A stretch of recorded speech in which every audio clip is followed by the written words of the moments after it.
Every yoga teacher training includes anatomy as part of the basic 200-hour program.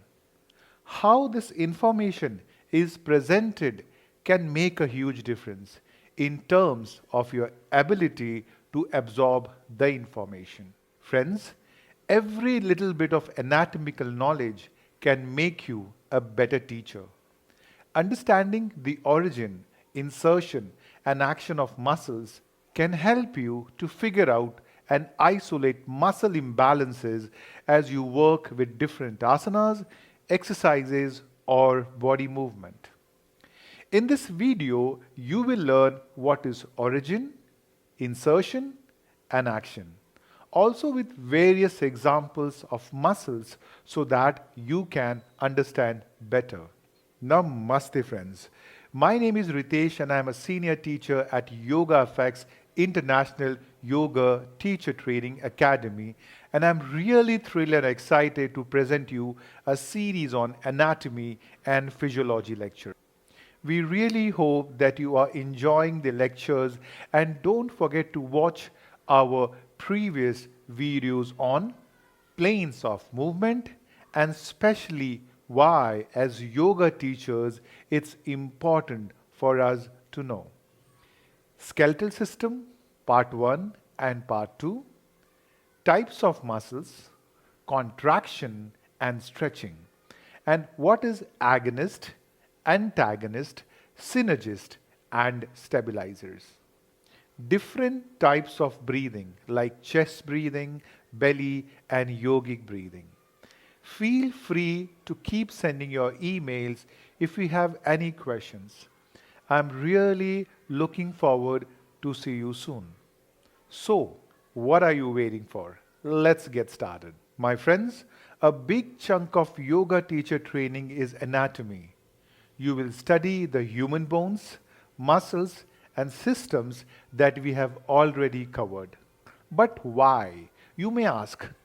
You want to teach yoga and not open a physio practice.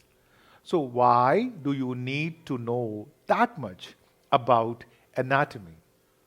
Friends, as a yoga teacher, you need to know your structure.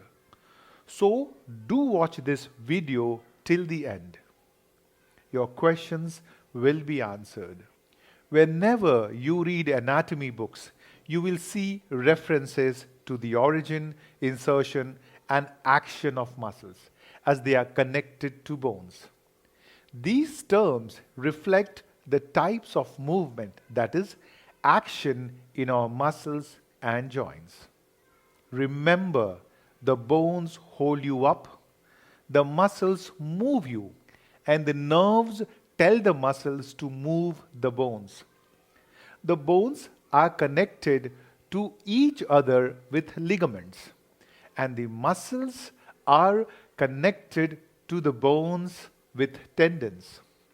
Our bodies move when muscles contract and exert force on the bones to initiate an action. This whole topic we covered in the previous video, that is concentric, eccentric and isometric. So don't forget to watch the video on muscle type and contraction. Even though as a yoga teacher, I always guide students to engage a particular muscle when performing an action. But friends, remember, muscles don't work in isolation, but they work in pairs, as a family. If one cannot support, the other muscles takes the job. They are always involved in a chain, and the part an individual muscle play is often determined by their origin and insertion. So let us now try to understand what does origin means. What is origin? The origin is the end of a skeletal muscle located more proximal to the center of the body. During a muscular contraction, the origin of the muscle does not move. Hence, it is the point of attachment which is relatively fixed. That means the bone in this attachment point is also fixed and it's more near to the axial part of the body.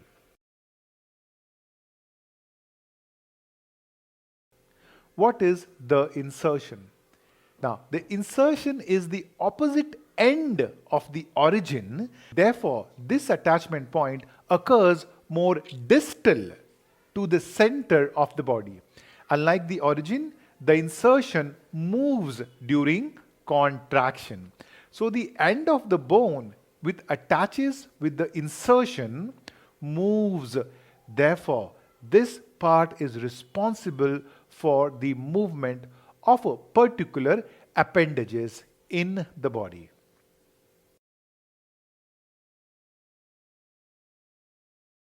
What is action? Whenever the muscles contract, there are certain actions done by those muscles. So the action can be flexion, extension, abduction, or adduction. Or sometimes, whenever a muscle bypasses two joints, we will have two separate actions. Like for example, hamstrings. Hamstrings can extend the hip and flex the knee. Or in that case, our buttock muscles. They extend and laterally rotate the hip. Friends, here I will explain this term insertion and origin more clearly with three examples. That is our rhomboids, SCM, that is sternocleidomastoid, and the psoas muscles. Rhomboids. To explore this further, let's take a look at the rhomboids. Firstly, there are two rhomboids, and they are both deep to the multi-directional fibers of the trapezius. Rhomboids minor sits on the top of, or you can say superior to its larger counterpart, rhomboids major. Minor originates on the spinous process of C7 and T1, while major originates on the spinous process of T2 to T5. You can pretty easily feel for T1 on yourself. It's just at the base of the posterior neck and it bumps out a little bit posteriorly. The transverse process sticks out to the sides while the spinous process, which we are talking about here, sticks out and bit downward posteriorly. It's from these little posterior projections that both rhomboids originate. Back to rhomboids minor. It inserts on the upper portion of the medial border of the scapula, across from the spine of the scapula. The insertion from levator scapulae is right there too and is easily palpable on yourself or on someone else. Rhomboids major inserts on the medial border of the scapula as well. Basically, between the spine of the scapula and the inferior angle of the scapula. Now, the action of the rhomboids are to retract or adduct the scapula, elevate the scapula, and or downwardly rotate the scapula. Now, how does a muscle that elevates the scapula downwardly rotate it as well? If you look at the direction of the fibers running, they are all on a bit of downward angle, going from the spine to the scapula. Because of this, when the muscles contract, they have the pulling capacity to draw the shoulder blades closer together. Downward rotation can be a tricky one because the scapula is the only bone in the body to do it. But we are referring more specifically to the movement of the acromion, which is the flat bony process at the lateral end of the posterior scapula. Every time the muscle contracts, the origin says, "Come to me." And so the insertion does. This is true for all the muscles in the body. Let's take one more example. Let's look at the neck muscle, the sternocleidomastoid. or SCM. It has two heads, which means it originates in two spots: the top of the sternum and the medial third of the clavicle. Its insertion is up behind the ears on the mastoid process, and the outer portion is the occiput. When both the left and the right SCM contract together, the origin, which is down on the clavicle and sternum, pulls the insertion towards it. That creates neck flexion and also assists to lift the rib cage to make more space for inhalation.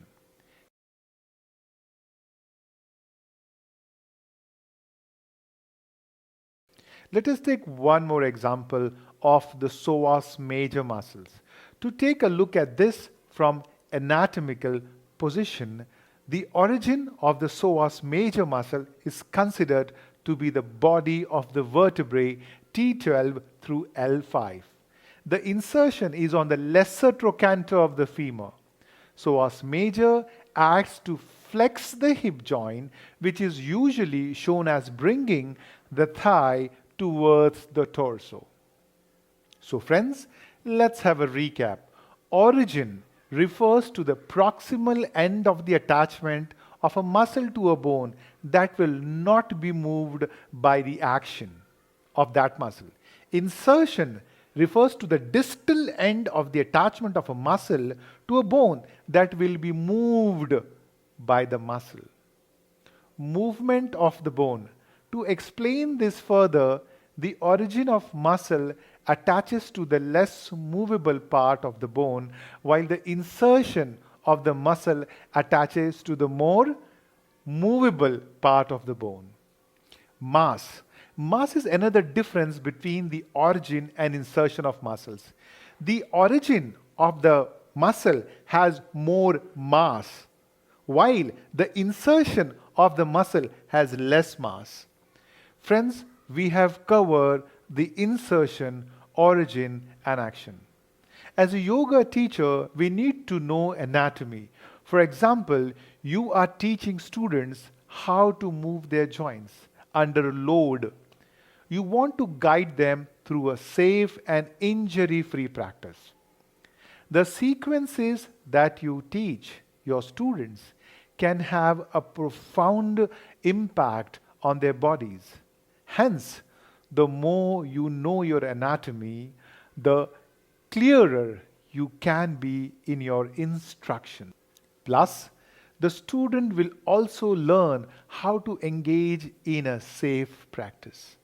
When you, as a yoga teacher, understand how joint moves in a pose, your instructions will be much more precise. Have you ever been to a yoga class in which the teacher's instructions were so clear and effective, leaving you with that aha movement when you finally got it and you realize how to move your body well? Yes, that is what you as a yoga teacher are aiming for. You want your students to understand their bodies and create a safe, lifelong practice for themselves. We do realize that starting to study anatomy in yoga teacher training with minimal pre-knowledge may be quite tricky.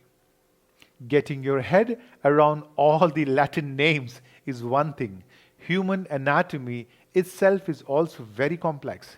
Nevertheless, our human body is fascinating and will never cease to amaze you. The deeper you peel back the layers, before you freak out entirely, there is a balance to this. You don't need to be a physio in the making to teach a yoga class. You do just need to know anatomy as it relates to asana. Sorry for drifting away from the topic. Friends, I really hope that you enjoyed it, and please feel free to send any questions that you may have. See you soon. Take care. Keep smiling. Namaste.